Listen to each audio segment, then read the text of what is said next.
Alors que la capitale dort encore, gare de Lyon, certains sont déjà à pied d'œuvre. Il est 5h30, 6h, on va se diriger sur la 13 suite à de nombreuses plaintes d'agressions sexuelles, d'exhibitions sexuelles. On va essayer de sectoriser un petit peu, sécuriser la 13 Nord. Look décontracté, la trentaine, Michael, Maxime et Fabien sont policiers. Pour eux, pas d'uniforme, histoire de passer inaperçu. On a simplement l'arme, les menottes, et puis après voilà. Aucune marque police? Non, faut qu'on soit le plus discret possible. Exceptionnellement, Fabien accepte de porter une caméra. C'est bon pour vous? C'est parti. Les 3 policiers appartiennent à la Blast, la brigade de lutte contre les atteintes à la sécurité dans les transports. On fait Saint-Lazare? On monte par Saint-Lazare à 14? Ouais. C'est dans le dédale du métro parisien qu'ils opèrent chaque jour. Ils en connaissent tous les recoins. Dans les couloirs, dans les rames, ils traquent ce qu'on appelle les frotteurs. Des délinquants sexuels qui profitent de la promiscuité dans le métro pour se frotter aux femmes. À l'heure de pointe, l'équipe se met en position. Les policiers se séparent. Michael surveille l'avant du train. Fabien se dirige vers l'arrière et croise Maxime qui reste lui au niveau de la rame centrale. Les policiers sont capables de repérer un frotteur dès le quai. C'est un travail effectivement qu'on peut commencer à voir sur le quai, qu'après on essaye de vérifier en rame. Généralement, les gens ils parlent entre amis, entre collègues, en petits groupes. L'agresseur sexuel, il va avoir le même comportement qu'un tireur, qu'un voleur. Il cherche, il semble chercher quelque chose. Oui, il fixe par exemple les fesses d'une femme. Et puis on voit qu'il essaie de se déplacer vers cette femme-là. Ou alors il regarde là, et puis il n'y a rien qui l'intéresse à cette porte-ci. Du coup, il va passer à la porte suivante et va continuer à chercher. Alors c'est des choses qui peuvent paraître, comment dire, visibles. Mais en fait, ça s'est fait discrètement et il faut réussir en fait, justement à déceler ces petites choses qui, pour nous sautent un peu au visage. Pour déceler les signes extérieurs du frotteur, dans des rames bondées aux heures de pointe, il faut avoir l'œil exercé. D'autant plus qu'il n'y a pas de profil type. Ici, personne ne remarque ce vieil homme au long manteau, debout derrière une jeune femme, a priori inoffensif. Fabien, lui, observe attentivement son comportement. De mon point de vue, c'est le flag. Et voilà. Là, il est en train de coller tout doucement son bassin. Dès qu'il tente de quitter le métro, l'homme est contrôlé. Là, la police. Oui. On vous suit depuis un petit moment sur place de Clichy déjà. D'accord? Différentes jeunes filles se sont placées, elles sont montées, vous vous êtes mis derrière elles. Laissez-moi parler. D'accord? Vous avez la main. Votre main, elle traîne trop bas, votre main. Non, elle tient pas à votre veste. Votre veste, vous pouvez la fermer, d'accord? Moi, ce qui me dérange, c'est que vous avez encore à moitié le sexe en érection, d'accord? Vous êtes là, si, ça se voit, c'est large, ça se voit. Les jeunes femmes n'ont rien senti. Aucune n'a souhaité porter plainte. Alors, simple rappel à l'ordre pour cet homme. Ce que vous faites, c'est interdit, d'accord? Maintenant, vous allez voir le médecin, là. Profitez-en, parlez-lui, dites-lui que vous avez un problème avec le sexe. Avec plus de 4 millions de passagers chaque jour, le métro est un terrain de chasse idéal pour tous les prédateurs sexuels. En 2017, dans les transports d'Île-de-France, toutes les 2 minutes, une femme a été victime d'une agression. C'est la police? Oui. Est-ce que vous avez senti le monsieur derrière vous? Depuis 3 ans, les frotteurs sont dans le viseur. Les autorités prennent le problème très au sérieux. Dans le métro, les 80 agents de la Blast redoublent d'efforts et une cellule d'enquête spécialisée a même été créée.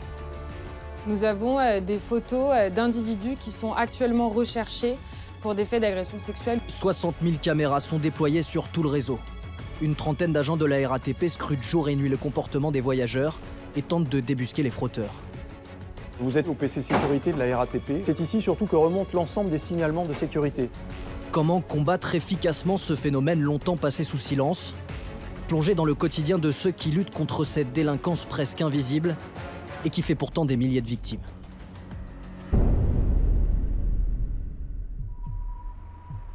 Alice Milou a 25 ans. Et comme la plupart des Parisiennes, elle prend le métro chaque jour. La ligne 13, un moyen de transport qu'elle trouvait plutôt agréable. Jusqu'à ce matin de décembre 2016, il est 8 h, la rame est bondée. J'étais juste là, devant la porte. Le métro bougeait exactement comme ça. Donc voilà, le mec il fonçait à donf. Et ce qui s'est passé, c'est que le mec était derrière moi, vraiment collé à moi. Il y avait énormément de monde. Donc, et en fait, il a bougé comme ça, genre collé à moi pendant 5 minutes. Enfin, ouais, pendant, je dirais, vraiment un truc. Donc ça n'a pas duré 5 minutes, ça a duré 1 minute, mais pour moi, ça avait l'air d'être une éternité. Et au début, je me suis dit, bah, c'est les mouvements du métro, quoi. Et très rapidement, au bout de 30 secondes, je me suis dit, en fait, il est en train de se frotter contre moi. C'est super bizarre et tout. Et je suis sortie du métro, j'étais tétanisée. Après son agression, Alice ne porte pas plainte. Elle n'en parle à personne. Il lui faudra des mois pour mettre des mots sur ce qu'elle a ressenti.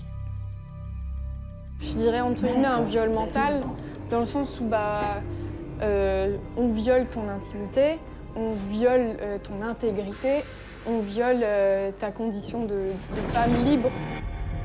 Certaines victimes de frotteurs restent prostrées, changent leur façon de s'habiller, vont même parfois jusqu'à déménager pour ne plus avoir à prendre la même ligne de métro. Alice Milou, elle, a choisi de mener un combat contre la banalisation de ce type d'agression sexuelle. Sur Internet, l'année dernière, elle lance une pétition.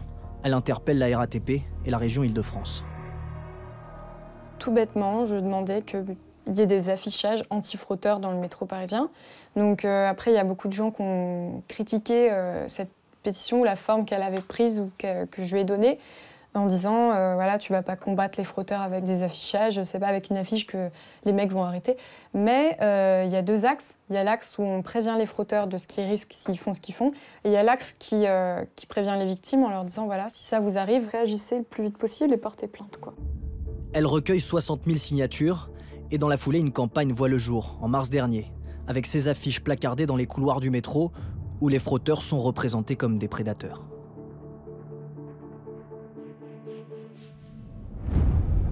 Retour dans le métro, avec les policiers de la Blast, la brigade de lutte contre les atteintes à la sécurité dans les transports. Sur la ligne 2, Fabien file cet homme à la veste matelassée. Couloir après couloir, le policier reste à distance. On va voir ce qu'il fait à la montée. Par téléphone, il prévient son collègue que l'homme est probablement un frotteur. Mais une fois sur le quai, alors que le suspect va remonter dans le métro, les policiers repèrent un autre délinquant. On se retrouve avec un agresseur sexuel, parce que lui, c'en est clairement un. Nous, on se retrouve avec un tireur. Un tireur, autrement dit un voleur à la tire. On va serrer ses prix. Hop, allez. Il a pris? A priori, ouais. C'est à toi le téléphone? Alors que Fabien suivait le frotteur présumé, ce jeune homme vole le téléphone d'une passagère. Au même moment, on s'est retrouvé avec une personne qu'on suspectait être un voleur et une personne qu'on suspectait être un agresseur sexuel. Le frotteur présumé n'étant pas encore passé à l'acte, Fabien et ses collègues sont obligés de le laisser filer. Les policiers de la Blast ciblent toutes les agressions qui ont lieu dans les transports. Ce qui prime, c'est le flagrant délit. Maintenant, on va se débrouiller pour que les collègues aillent traiter, que nous puissions retourner sur le réseau pour soit retrouver cet individu-là, soit en trouver un autre. Des policiers sur le terrain et des yeux partout pour les aider. La vidéosurveillance est un renfort précieux dans cette traque du quotidien. Au sous-sol de cet immeuble de verre, à 2 pas de la gare de Lyon, le patron de la sécurité de la RATP nous ouvre les portes d'un lieu stratégique.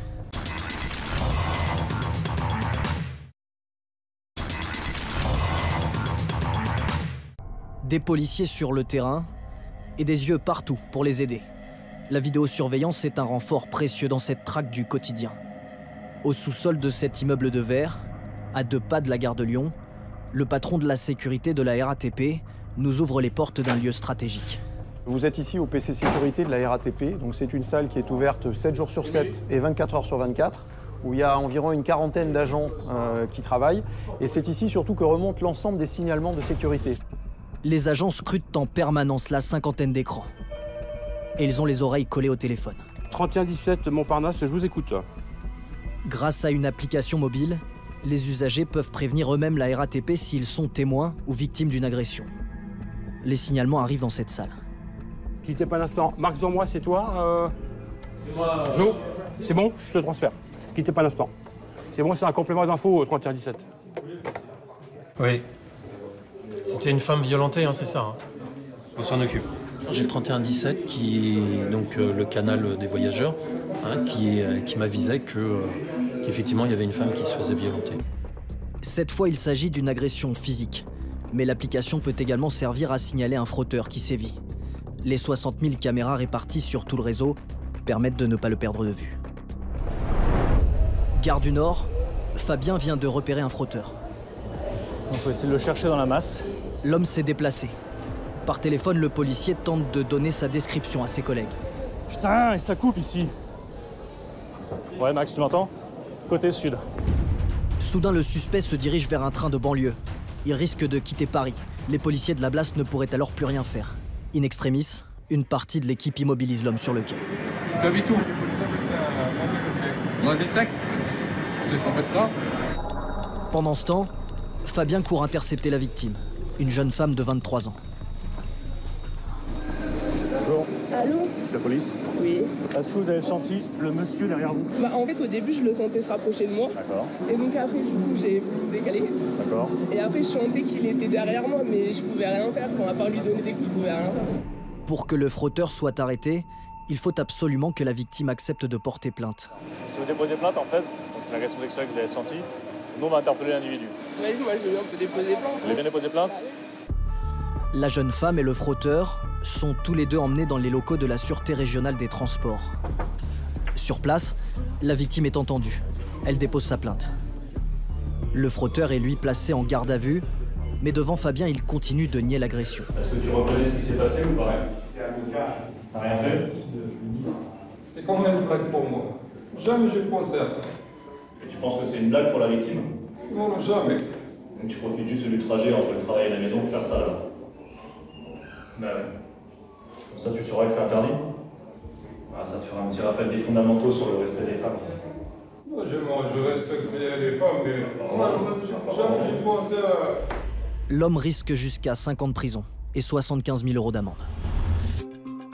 Au premier étage, la commissaire Gabrielle Azan, 26 ans, nous emmène dans les bureaux du GIX, le groupe des infractions à caractère sexuel. Cette cellule, créée il y a 2 ans, est spécialisée dans la traque des frotteurs qui n'ont pas été pris en flagrant délit. 8 enquêteurs y travaillent. Pour eux, le plus dur est d'obtenir des victimes qu'elles racontent en détail leur agression. C'est indispensable pour espérer retrouver l'agresseur. Les enquêteurs sont formés à des techniques d'audition qui sont spécifiques pour les délinquants sexuels. Et ils sont également formés pour recueillir les déclarations des victimes afin d'essayer de créer un climat de confiance pour leur permettre de dire ce qu'elles ont vécu de la façon la moins traumatisante possible. Dans le second bureau, au mur, des centaines de photos d'agresseurs sexuels sont affichées. Tous sont recherchés par le GIX. Il y a les frotteurs timides et les plus endurcis. Au sein même de ce qu'on appelle le frotteurisme aujourd'hui, il y a différents niveaux. Il y a des frotteurs qui vont se frotter à travers leurs pantalons et qui n'iront pas jusqu'à l'éjaculation. Il y a des frotteurs qui vont éjaculer sur leur victime. Donc ça peut être sur le pantalon, ça peut être également sur un sac, sur une robe. Et certains frotteurs vont même le faire sexe nu. Les enquêteurs conservent aussi les pièces à conviction. Ici, vous avez un pantalon d'une des victimes sur qui son agresseur a éjaculé. Dans ce cas-là, on va récupérer le pantalon de la victime, on le place ce qu'on appelle sous scellé et il sera envoyé pour que le sperme qui est sur le pantalon soit analysé. Et on espère que l'ADN de l'auteur soit connu et que ça nous facilite ainsi son identification. L'année dernière, les 3/4 des plaintes traitées par les enquêteurs du GIX ont été élucidées. 27 frotteurs ont fini en prison, 47 ont écopé d'une amende. Dans le métro, ce mois-ci, les policiers de la Blaste ont interpellé seulement 3 frotteurs. Un travail de longue haleine. Ils en ont vu beaucoup plus, mais comme souvent, les victimes n'ont rien senti ou n'ont pas souhaité porter plainte.